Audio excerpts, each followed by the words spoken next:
Y he venido enseñando el tema Cruzando el Torrente. Ese es el título del tema que he venido compartiendo con la iglesia desde la semana anterior. Y yo no sé cuántos de verdad en su corazón recuerdan y fueron ministrados por Dios por su palabra la semana anterior. Esto está inspirado en una historia de David que tiene mucha repercusión, que tiene mucha aplicación, que tiene mucha riqueza. Y solo quiero recordar qué fue lo que sucedió. David estaba huyendo del rey Saúl, que tenía celos de él. Saúl lo quería matar. David estaba al servicio de un rey, de un gobernante que era enemigo de Israel y que era enemigo del rey Saúl. David era israelita. Sin embargo, en ese huir de Saúl, David llegó hasta la tierra donde estaban los filisteos, se puso a la orden del rey filisteo, y David, dice la Biblia, que halló gracia delante de él. Y el rey filisteo le permitió vivir en la tierra que se llama Siglag, en la tierra de Siglag, que de hecho era una tierra que Dios había prometido para la tribu de Manasés, pero la tenían deshabitada. Ahí empezó a vivir David con su familia. Y David, viviendo en esa tierra con su familia, la Biblia cuenta que mucha gente empezó a ser desertora. Empezaron a alejarse del rey Saúl y desertaron del ejército de Israel, desertaron de estar apoyando a Saúl, o sencillamente se fueron y llegaron a donde estaba David y le dijeron: queremos estar a tu servicio. Y así poco a poco, en esos años que David estuvo ahí, su ejército empezó a crecer y crecer y crecer, y lo tuvo a disposición del rey filisteo.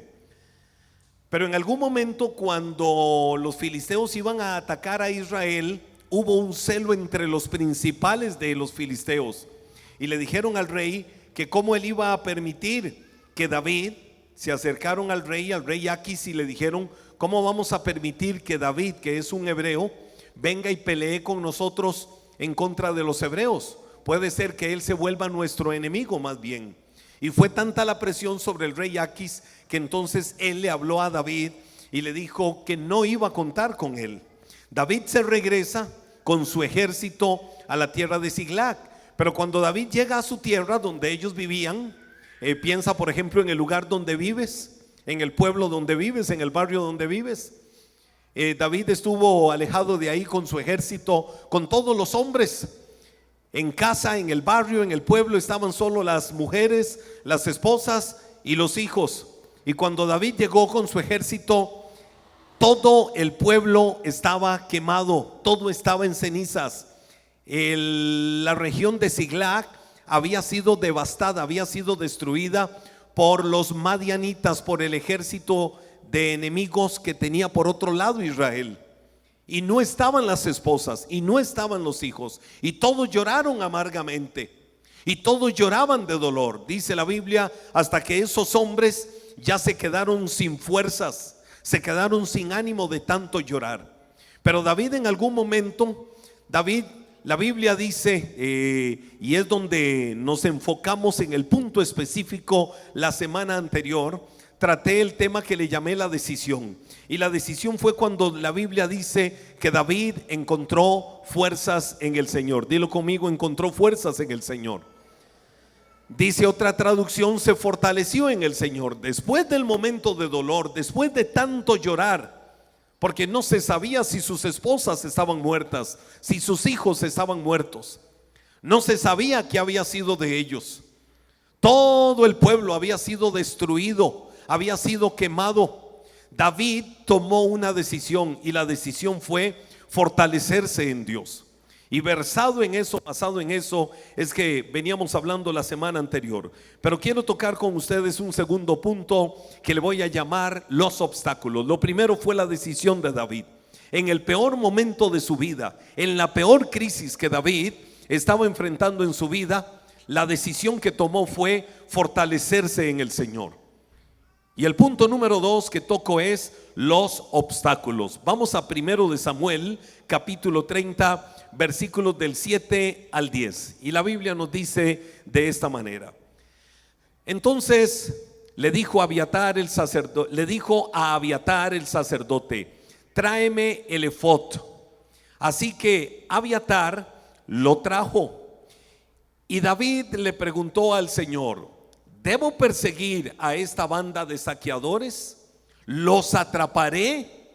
Y el Señor le dijo, sí, persíguelos, recuperarás todo lo que te han quitado, recuperarás todo lo que te han quitado, recuperarás todo lo que te han quitado, recuperarás todo lo que te han quitado. Ahora escuche esto. No había recuperado absolutamente nada. Lo que había hasta ahí era una promesa. Recuperarás todo lo que te han quitado. De modo que David y sus 600 hombres salieron y llegaron al arroyo de Besor, o el torrente de Besor.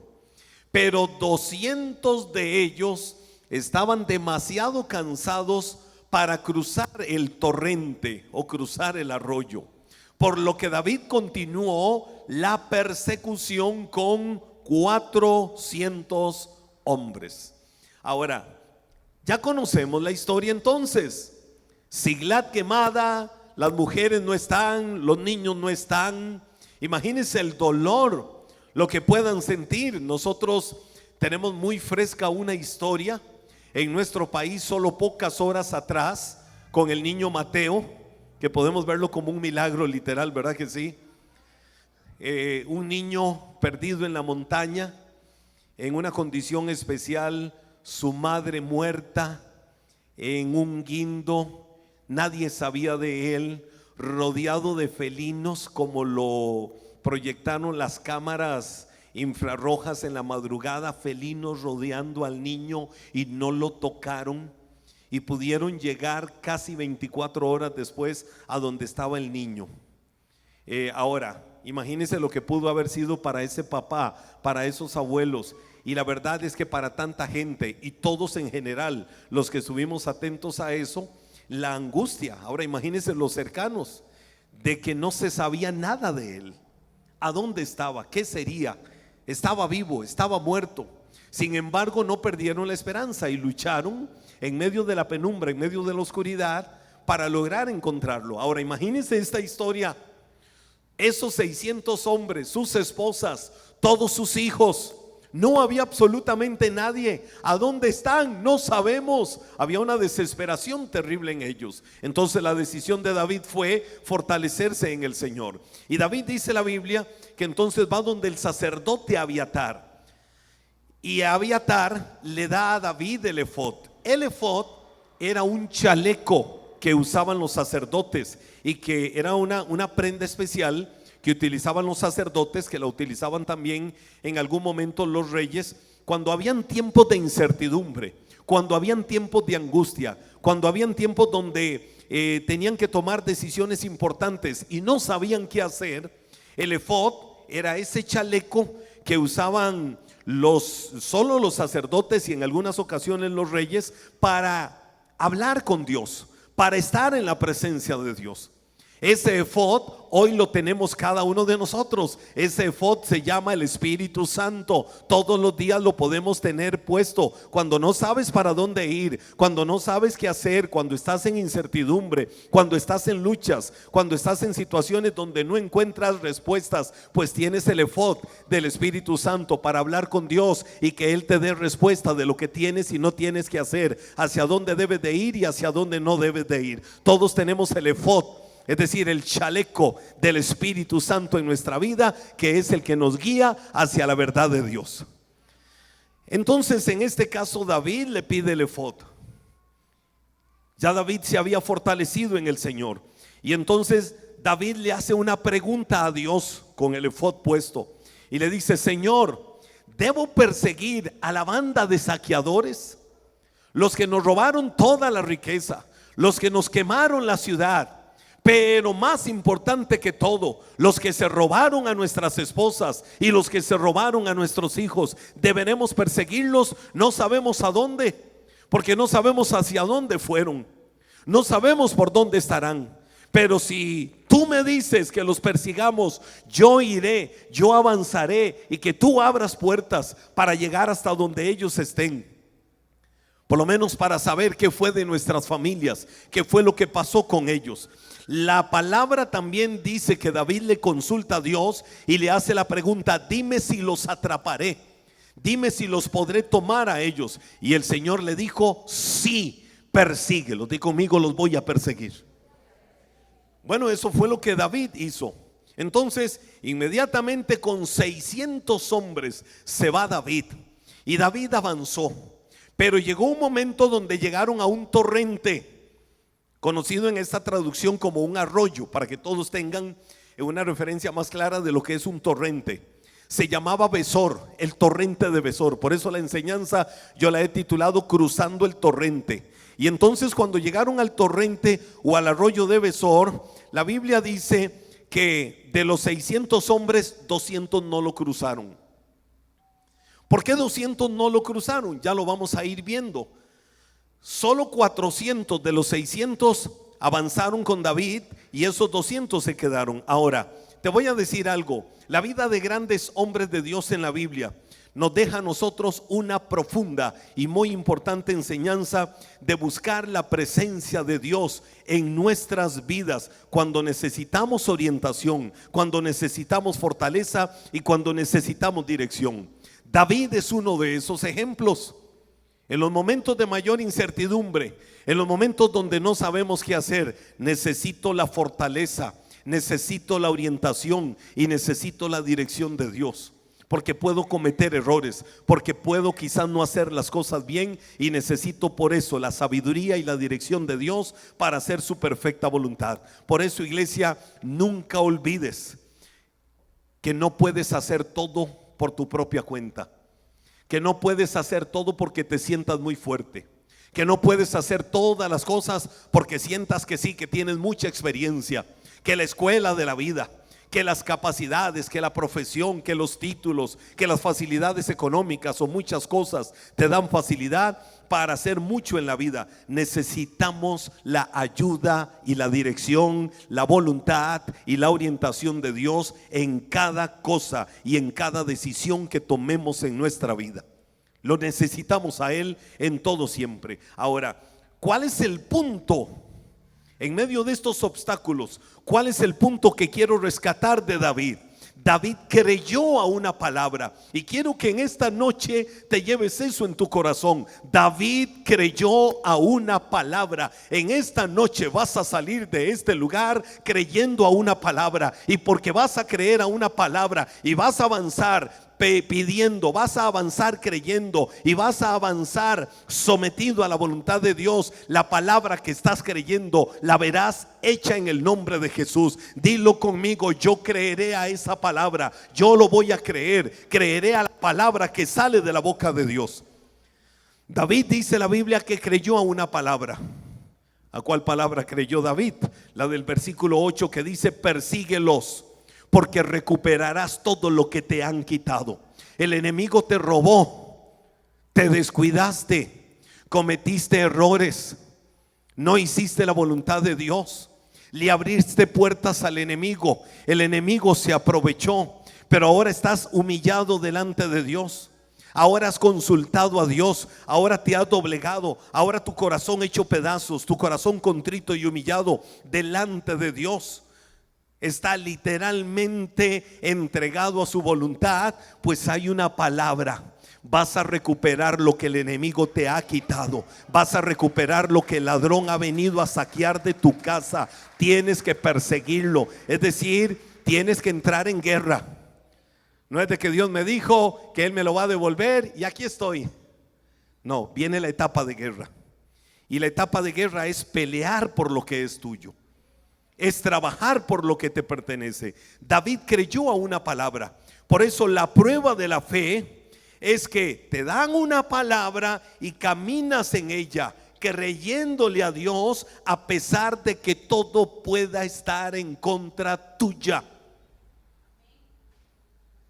Puedes tener todo en contra tuya, puedes tener todo como enemigo, pero la prueba de la fe es que te dieron una palabra que viene de parte de Dios y caminas en esa palabra a pesar de todas las adversidades. Fue lo que Abraham dijo. A Abraham muchos podían decirle: viejito, morite, viejito, le estás robando oxígeno al mundo, estás muy viejito y de loco andas diciendo que vas a ser papá.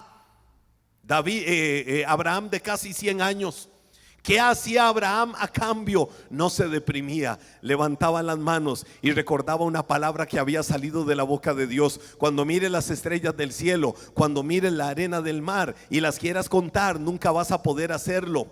No lograrás contar tantas miles y millones de estrellas. No vas a poder contar toda la arena del mar, pues así será tu descendencia. Esa palabra salió de la boca de Dios. Y entre más Abraham seguramente le decían, entre más le hacían bullying, entre más le hacían mofa, entre más le hacían chota, entre más lo querían humillar, entre más le querían decir cosas, más levantaba sus manos y saludaba las promesas y las bendiciones de Dios y decía: yo no veo lo que el hombre ve, yo veo lo que Dios dice que yo vea, y yo le creo a Dios, y yo sé que veré la respuesta, y yo sé que veré los milagros, y yo sé que veré la bendición de Dios, y yo sé que veré su gloria, porque Abraham le creyó a Dios. Ahora vengo al tema específico del torrente o el arroyo de Besor. El torrente no era un obstáculo en sí mismo. ¿Por qué el torrente no era un obstáculo en sí mismo?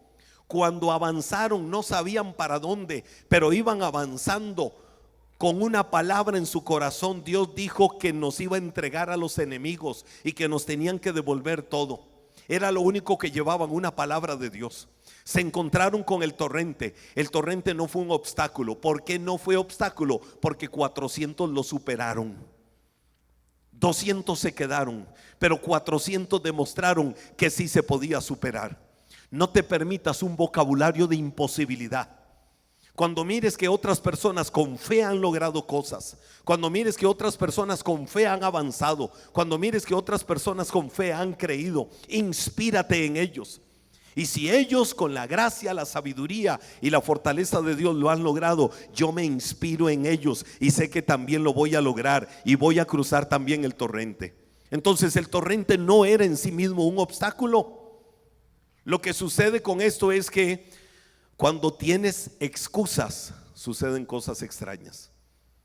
Dile al que está a tu lado: cuando tienes excusas, te suceden cosas extrañas.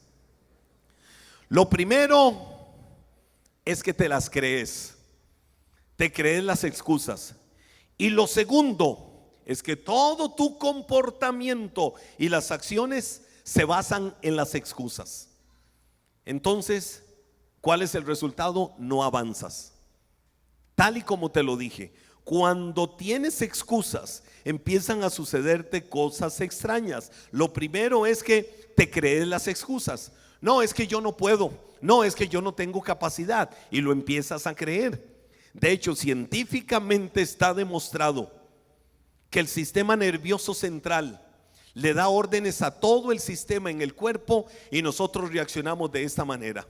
Te levantaste en la mañana y dijiste: qué día más terrible, qué día más feo, qué día más oscuro, qué pereza salir, qué aburrido ir a trabajar. ¿Sabes qué acabas de hacer? Mandarle una señal a tu sistema nervioso central con el poder de la lengua. Y la Biblia dice: del fruto de los labios se llena el vientre del hombre. La vida y la muerte, la bendición y la maldición están en poder de la lengua.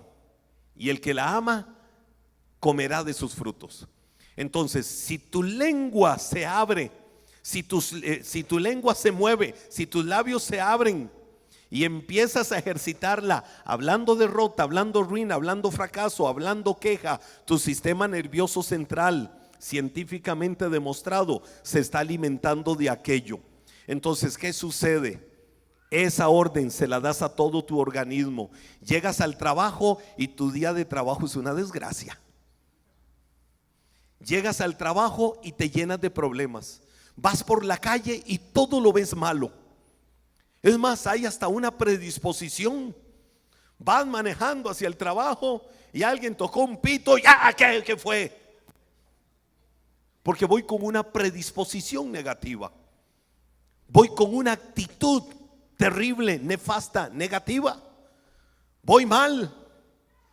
Y tras de todo, mire cómo está la era de la tecnología, lleva el teléfono ahí a mano y dices: no, este día es una desgracia.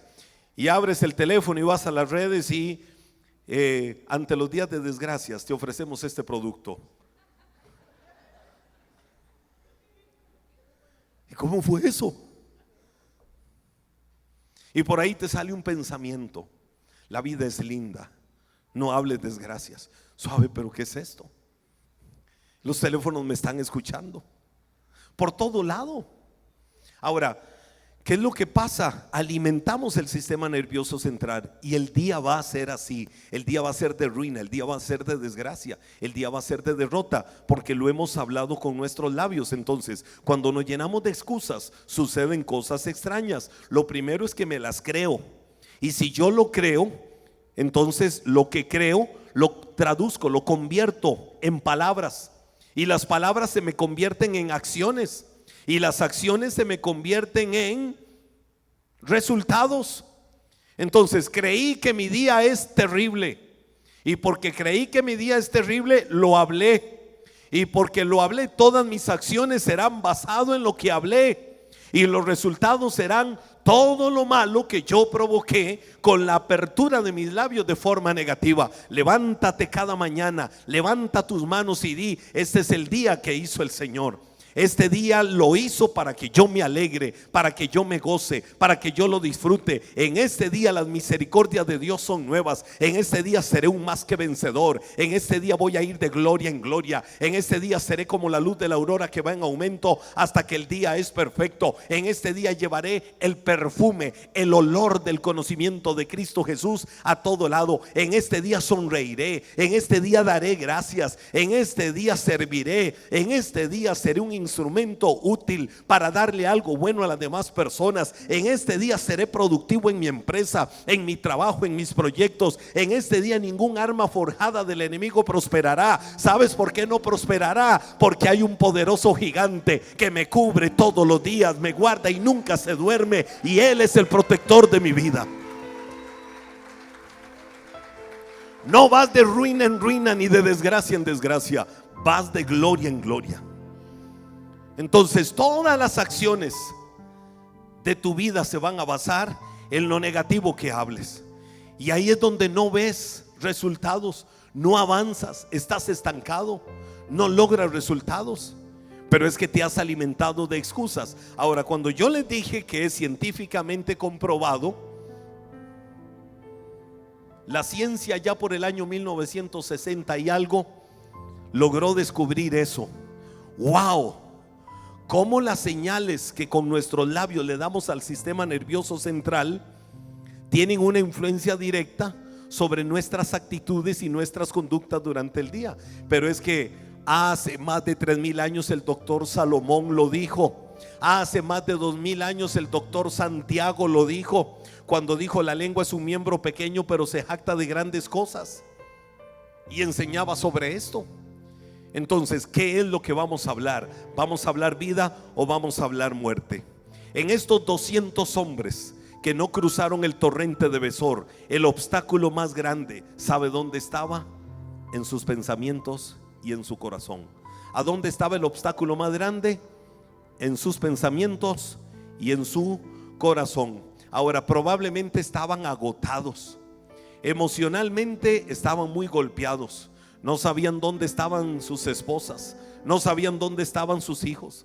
Estaban llenos de temores, estaban llenos de angustia, estaban llenos de desesperación, y no pudieron cruzar el torrente para pelear por los suyos. Te voy a decir algo, iglesia: si te encuentras literalmente rendido o rendida frente al torrente de la imposibilidad por tantos problemas que tengas en tu vida, es el momento de aprender a descansar, y es el momento de aprender a esperar en Dios. Cuando ya tu fuerza humana no dé, cuando tu fuerza humana no alcance, es el tiempo frente a ese torrente de imposibilidad de descansar en Dios y esperar en Él. Como dijo el mismo salmista: esperaré en el Señor, alma mía, Lo dijo inspirado en esta historia.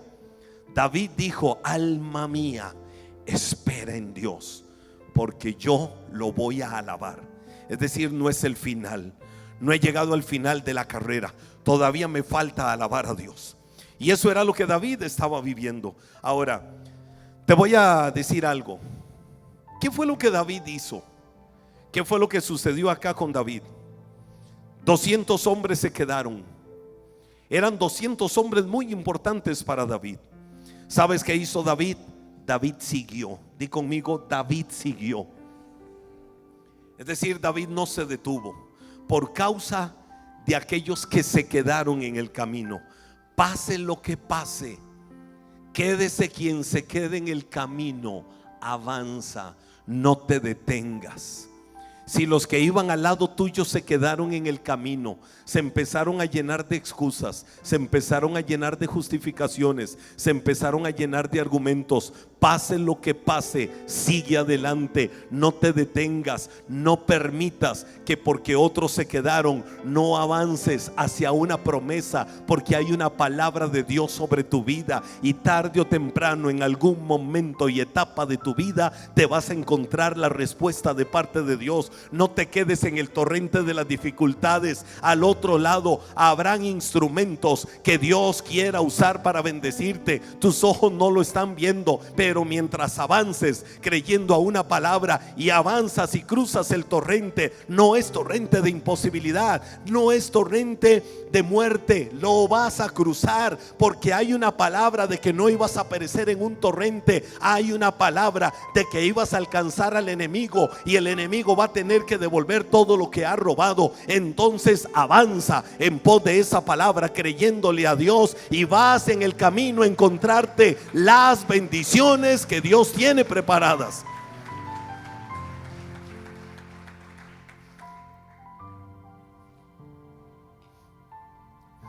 Me causa admiración la actitud de David.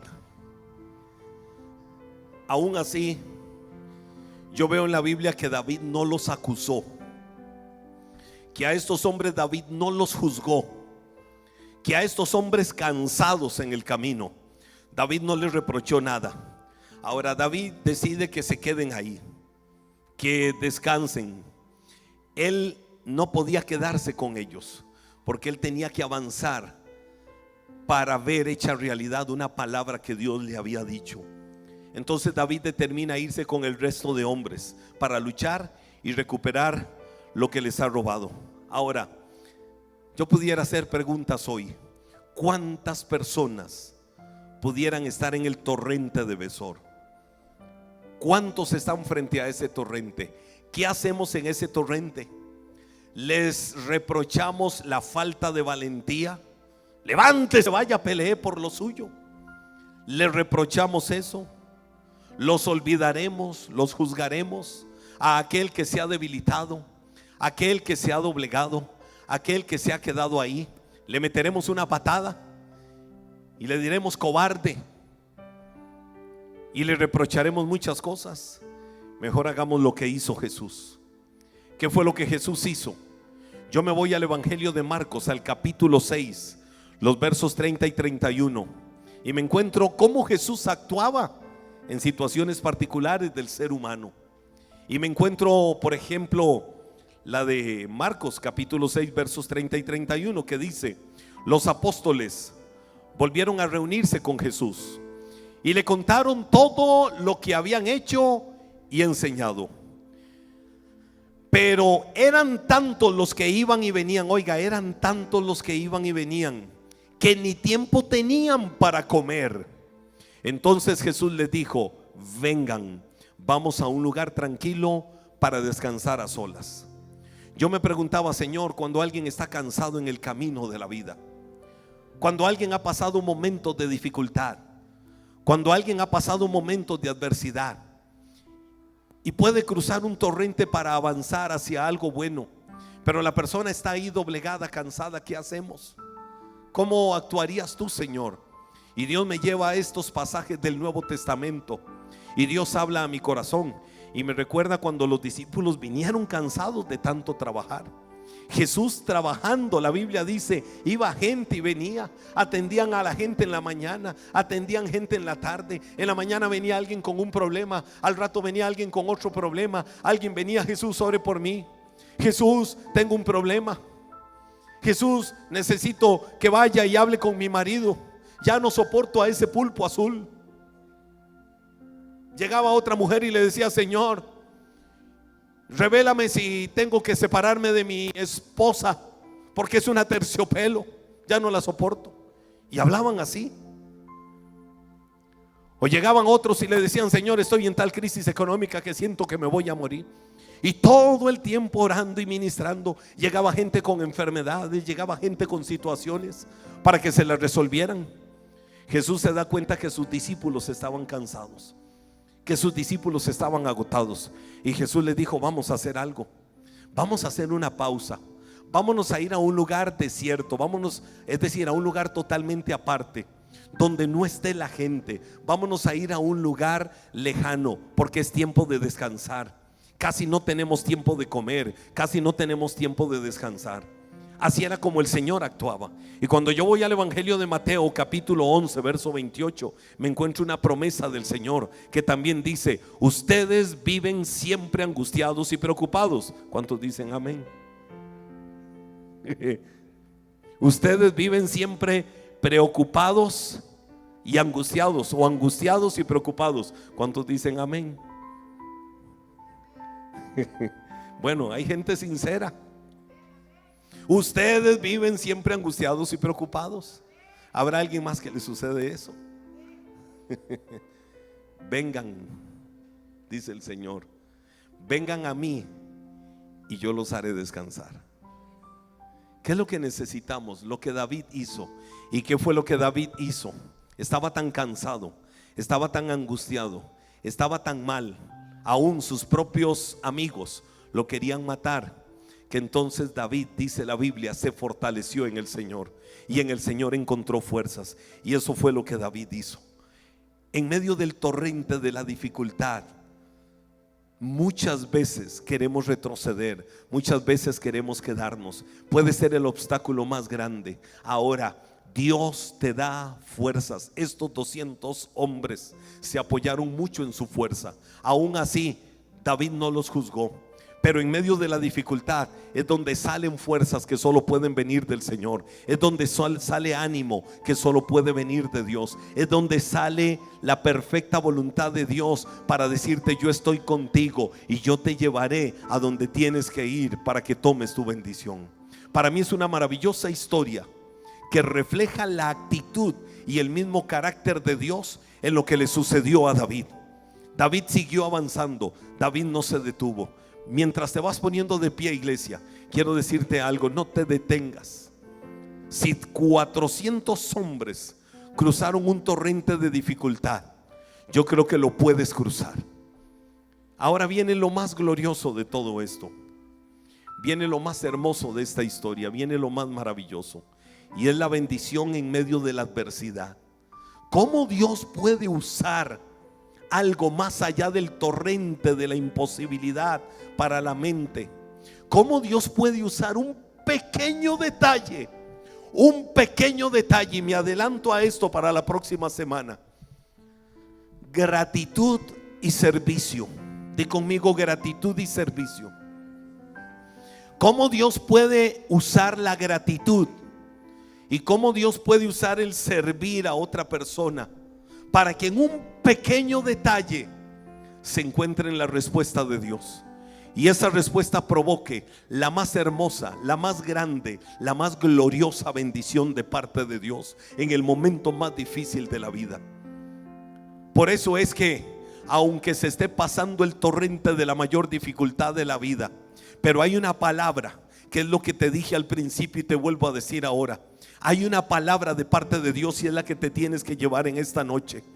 Yo estoy cruzando torrentes, yo estoy cruzando dificultades, pero voy a salir de este lugar con una palabra. El Señor me dice que avance, el Señor me diga que no me detenga. Si me encuentro el torrente de la imposibilidad, aunque yo no sepa cómo cruzarlo, sé que lo cruzaré. Si Dios tiene que mandar ángeles, lo que Dios tenga que poner en el camino, Dios lo pondrá. Mi tarea es solo avanzar, mi tarea es seguir, mi tarea es no detenerme en el camino. En los más pequeños detalles Dios traerá respuesta, Dios traerá solución, Dios traerá lo que yo necesito, y veré en medio de los obstáculos las mayores bendiciones.